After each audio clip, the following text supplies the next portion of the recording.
Hello, I am Doyle. This is Spirit Talk Show, bedtime stories for grown-ups.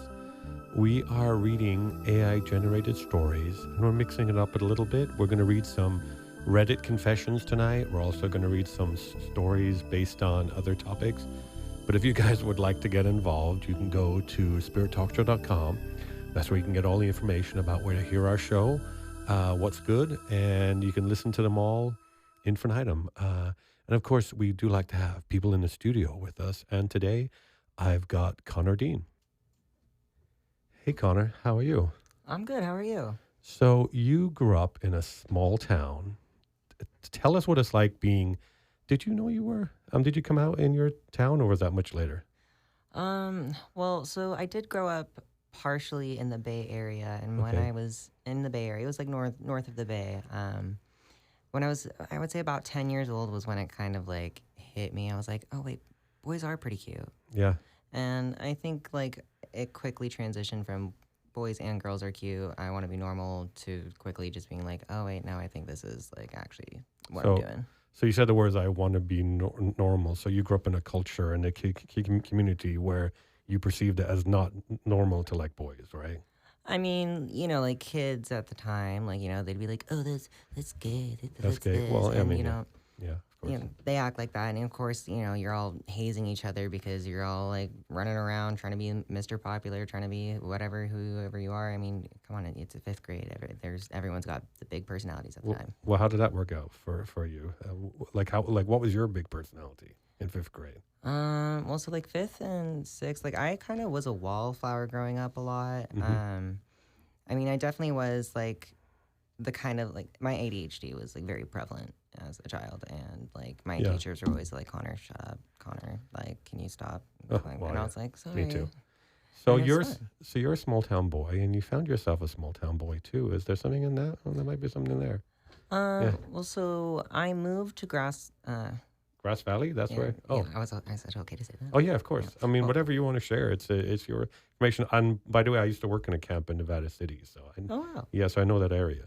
Well, my dad had bought a house up in Grass Valley when I was like 4 years old. So like Yeah. it was always in my life, but I lived with my mom, and then I moved up to live with my dad. And then I went to like this, teeny little school where like there was like 400 of us. And I was like, oh my gosh, like In Grass you're Valley. in Grass Yeah. Valley. And so I moved in the middle of the school year. So things were a Oh, little bit of jarring at first. But what's funny enough is that school year, I started.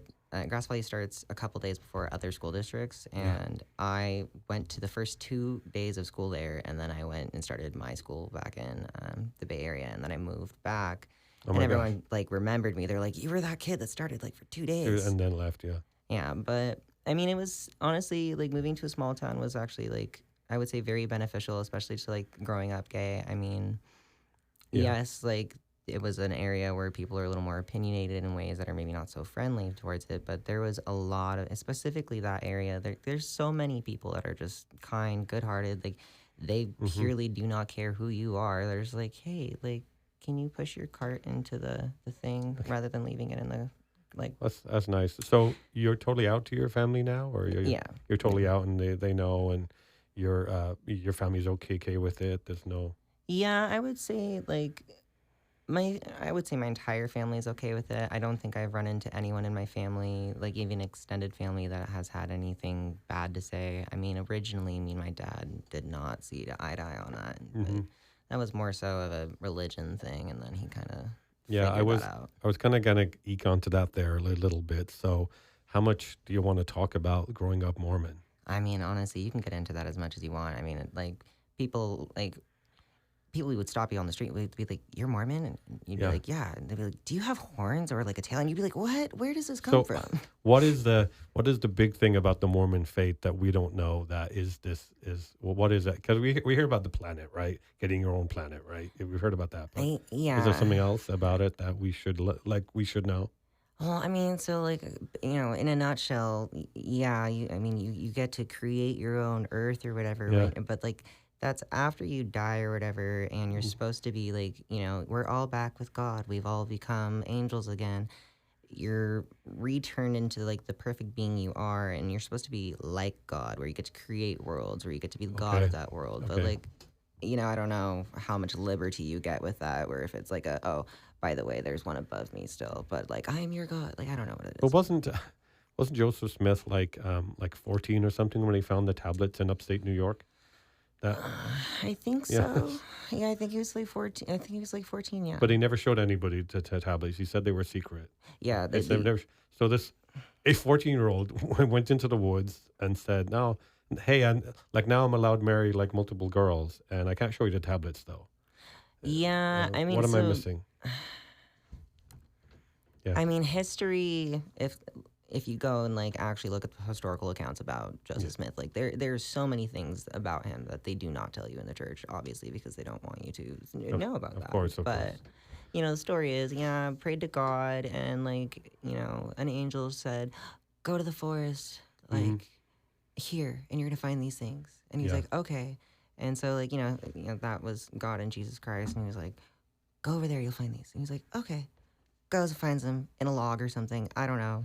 And then basically like just like starts, transcribing them or something. No, he had a friend and he told him about it. And his friend was able to read the plates Yeah. or he could transcribe this. Basically, like Joseph Smith would sit there and be like, "Oh my God, I'm reading them," and be like word for word telling him these things. And the other dude would write it down.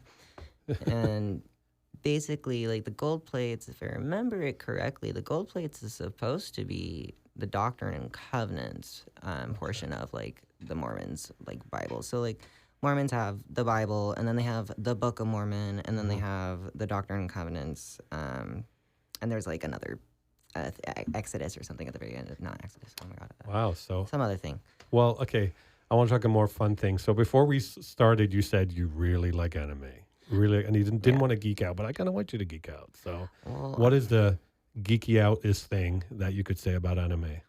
Well, I mean, I've definitely put anime on my body, so Okay. like I have a few tattoos that are definitely in homage to some of my favorite anime. Currently, I only have Naruto on me, but I grew up watching it as a kid on Cartoon Network, and I was just Yeah. like always like, "Oh my God, this is such a cool show! This kid's just like beating people up and screaming all the time," and like it was a lot of fun. And at that time, I didn't really understand what anime was, but I quickly got into it, like basically 18 years old. One of my friends told me to watch, what was it? Attack on Titan. Oh yeah.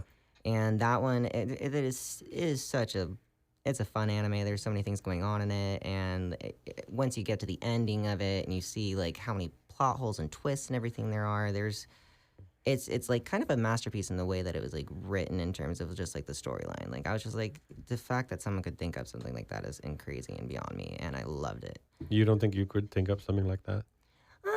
I mean, like I probably could, but it'd be a dream that you wake up and you go, "Wow, that was actually kind of a cool idea." But like to put it on paper to do that the way they do, I couldn't do that. But like, it's awesome. Well, cool. Well, we probably should, but I want to hear about one of the things before we read stories. We probably should read stories in this AI reading stories podcast. But you're into carpentry. What do you do with carpentry? So like growing up in Grass Valley, like I helped rebuild the house that we moved into. So like Okay. I know how to build walls. I can Oh wow.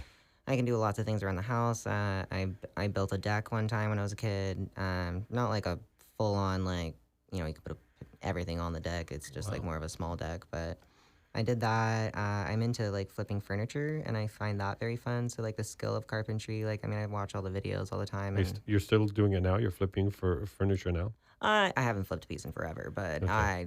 I enjoy it a lot. I actually have a couple pieces in my house that were mine. Wow, cool. Well, so I know this about you, and I got that information from your boyfriend, and I think it was from you. I just found out a few moments ago about this stuff. So I wrote stories kind of on that theme, right? So do you want to read a story? Oh, I'm totally down. Okay, so the way it works is kind of like a teleprompter. I'm going to scroll like this. I'm not going to scroll while you're reading. Like you'll get to the end of the paragraph, and I'll move it down Okay. for you like that. Okay, so typically we read the prompt last, but we could do it first. Whatever you want to do, it's all you.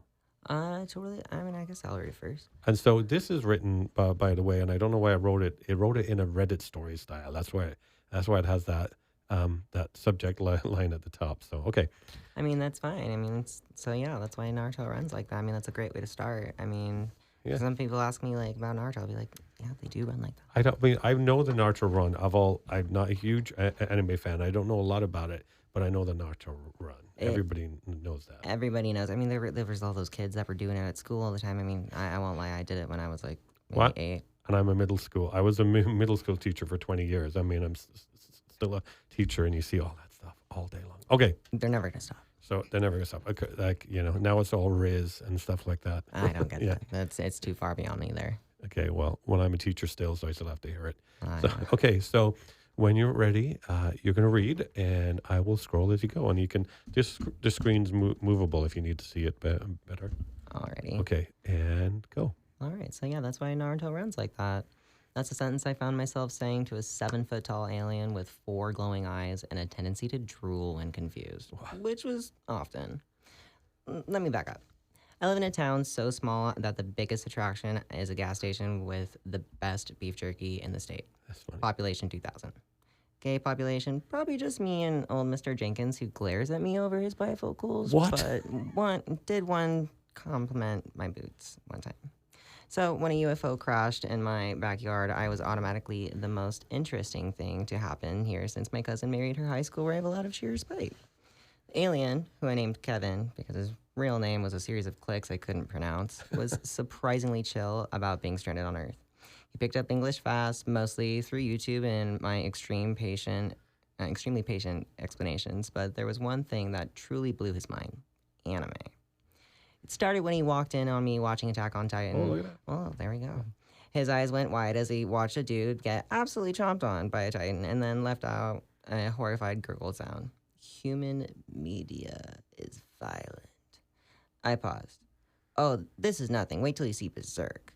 From that moment on, Kevin was hooked. He binged everything Dragon Ball Z, loved it. Sailor Moon, he admired the teamwork. JoJo's Bizarre Adventure, he tried to pose once and almost dislocated one of his extra limbs.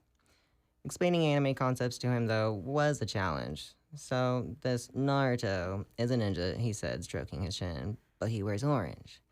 Yep. And he runs with his arms flung behind him. Yeah, that makes him go faster. Kevin stared at me. That's not aerodynamically sound. I shrugged. Neither is Goku's hair, but here we are. Eventually, he started applying anime logic to real life. One time he tried to power up like a Saiyan, which was mostly involved him screaming in my backyard for 10 minutes straight. The neighbors called my mom asking if I was okay. The best part, though? One day at school, a kid made a dumb homophobic joke at my expense, and Kevin, who I may have accidentally taught the phrase, no talk me angie, stood to his full height, all his eyes glowing, and bellowed, "You dare dishonor my senpai!" What? I have never seen a redneck run so fast.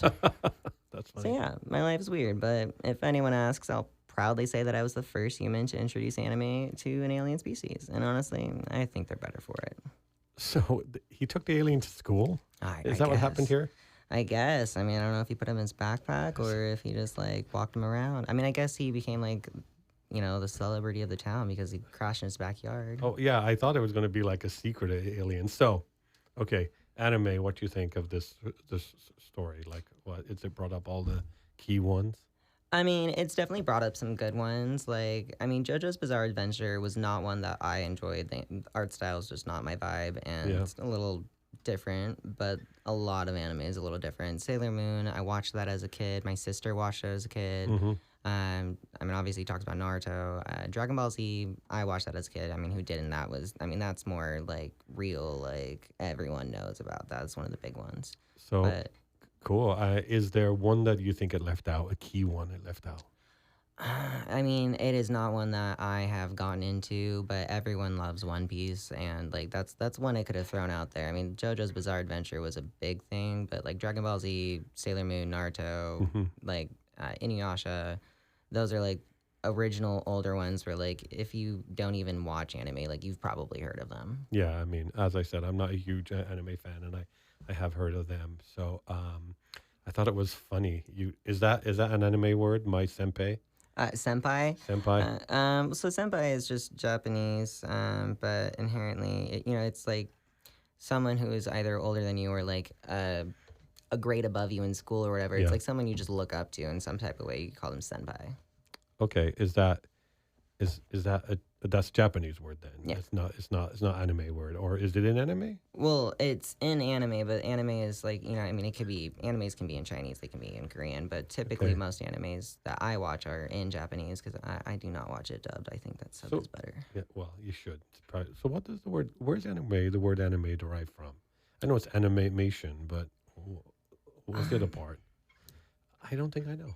I don't think I actually know we where should the look that word up. like anime came from, but like I remember watching a video one time that told me it, but it's short for animation. Well, okay. So you want to read another story, or do you want to do a script where we could do parts together, where we do parts? I'll let you decide that Okay, well, let's do the script. one. Okay. And it's about the vintage debate. Because you said you like things vintage, but tell me something vintage that you like, because I have to tell you, I'm envisioning you saying something from the 1980s. I What- mean, like, What's vintage?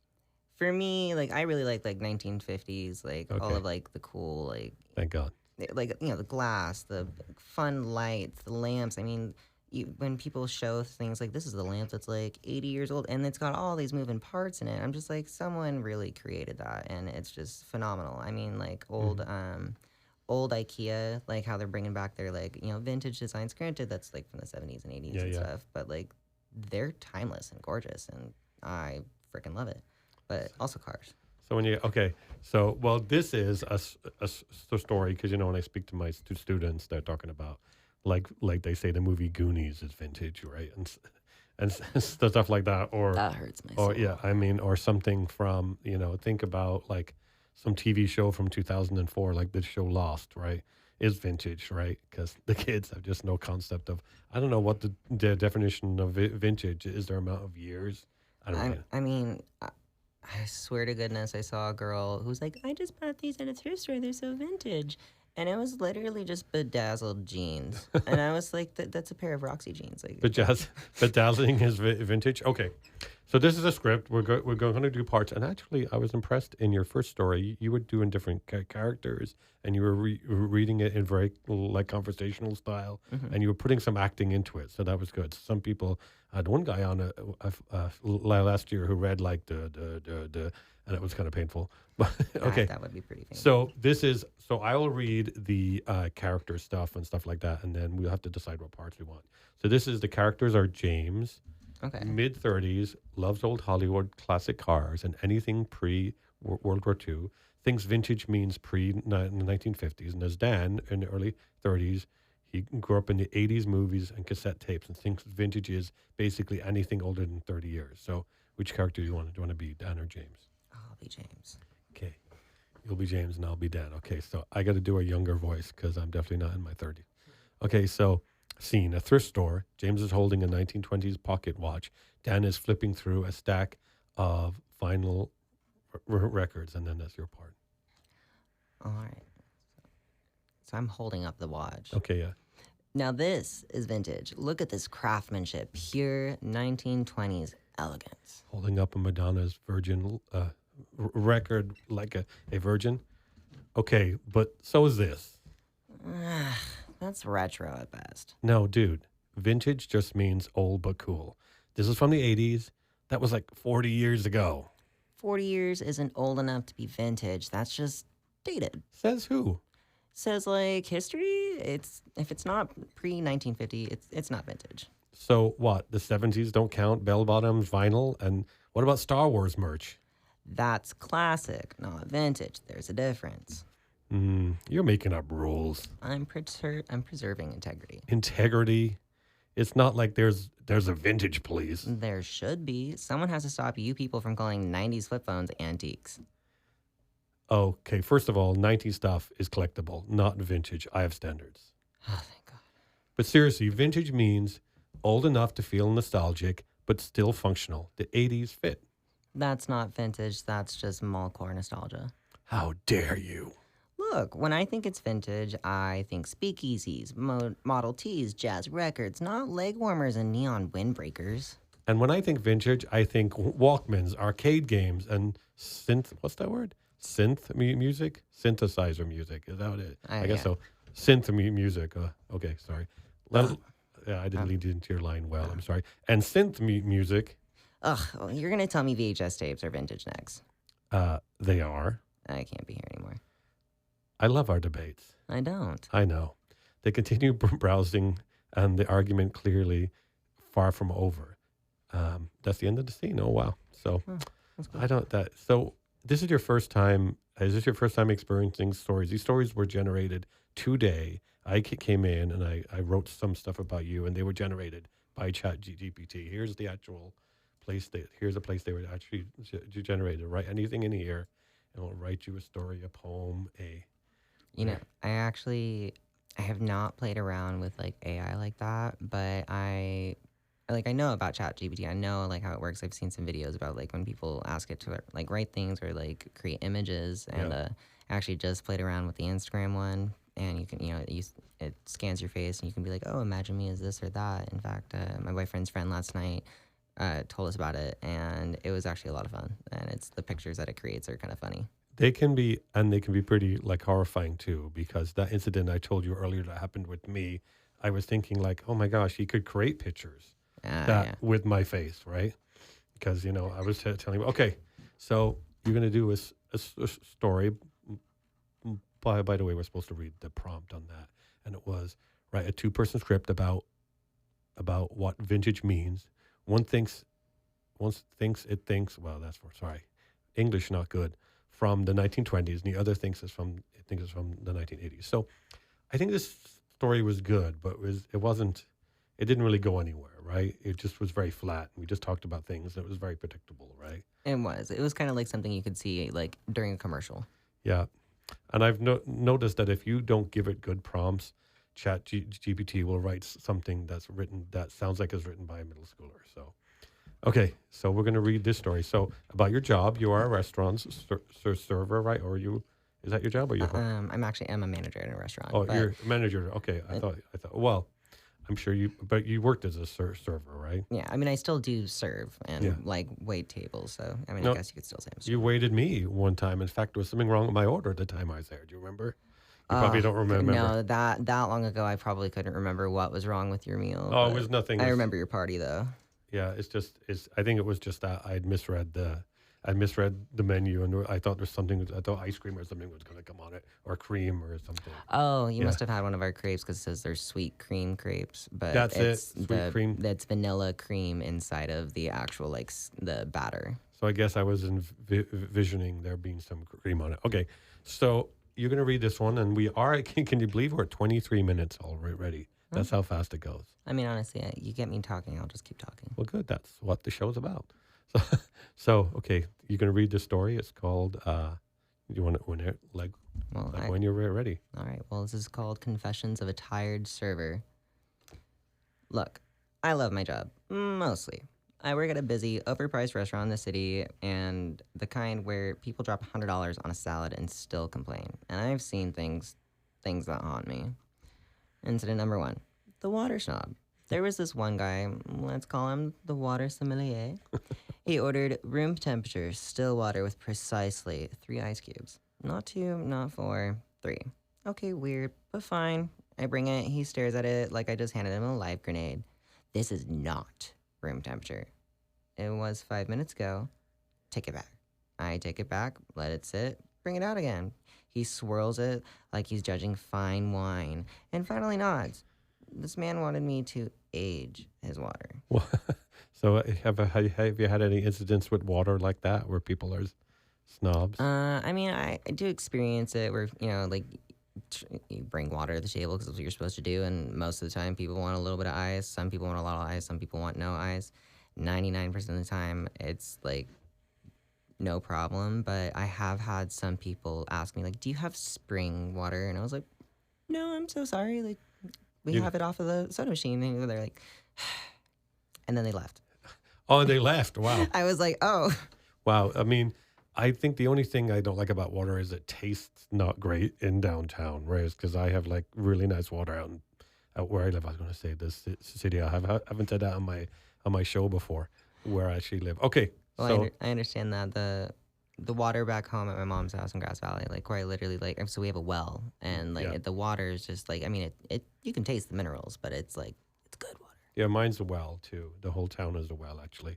So okay, let's read. We are kind of running up against time, so let's read incident 2 here. All right, well, incident 2, the well done disaster. Then there was this woman who ordered a filet mignon. Well done, but still juicy. I gently explained that well done pretty much eliminates the juicy part. She waves me off, says that she knows what she wants. Her steak arrives, she pokes it, glares at me, and goes, "Why is it dry?" Ma'am. Ma'am.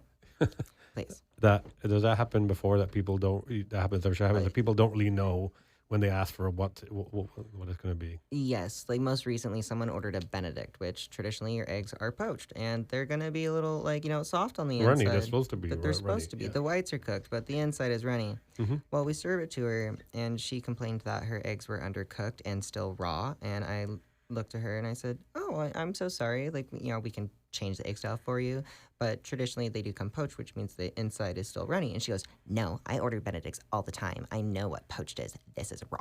And I was Oh just my like, gosh. "Oh, okay, wow, you're just Okay. rude." So, well, I'm sure people like eat out a lot. Are people bad tippers, or are they 20% typically? Well, when you're me, I'm Oh, when typically you're me, I'm pretty good at my job. I would yeah, say like I do definitely hold like a higher percentage, closer to the 20%. But yes, people do not tip all the time, and it's rampant. great, great.